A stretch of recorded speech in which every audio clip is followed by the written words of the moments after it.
Ako'y may dala-dalang balita galing sa bayan ko.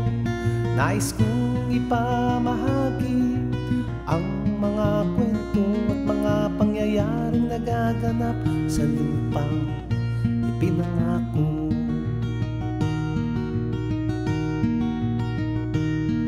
Ang lupang pinanggalingan ko'y may bahid ng dugo.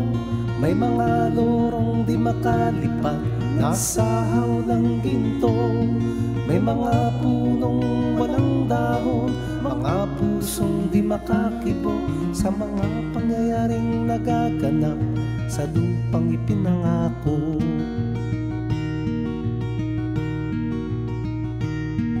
Mula nang makita ko ang lupang ito, nakita ko rin ang munting apoy sa puso ng tao. Ginatungan ng mga kabulukan hanggang sa lumago. Ngayon ang puso'y may takot sa lupang pinangako.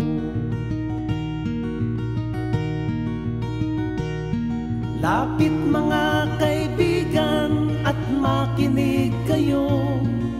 Ako'y may dala-dalang balita galing sa bayan ko.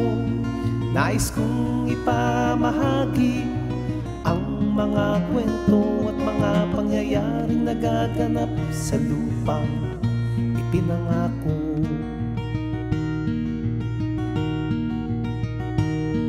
Dati-rati ang mga bukid ay kulay ginto.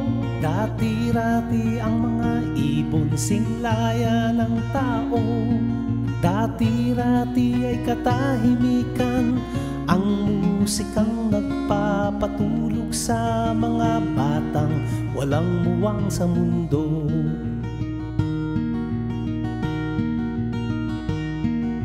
Ngayon ang lupang ipinangako ay nagsusumamo. Patakan nyo ng luha ang apoy sa kanyang puso.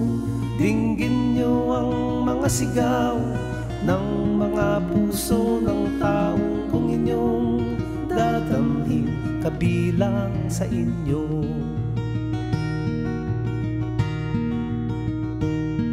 Dul mga kaigsuunang ug paminaw kamo. Doon ako'y dala nga mga balita gikan sa banwa ko. Gusto ko nga ipahibalo ang mga istorya nga nagakahitabo sa banwang gisad nato.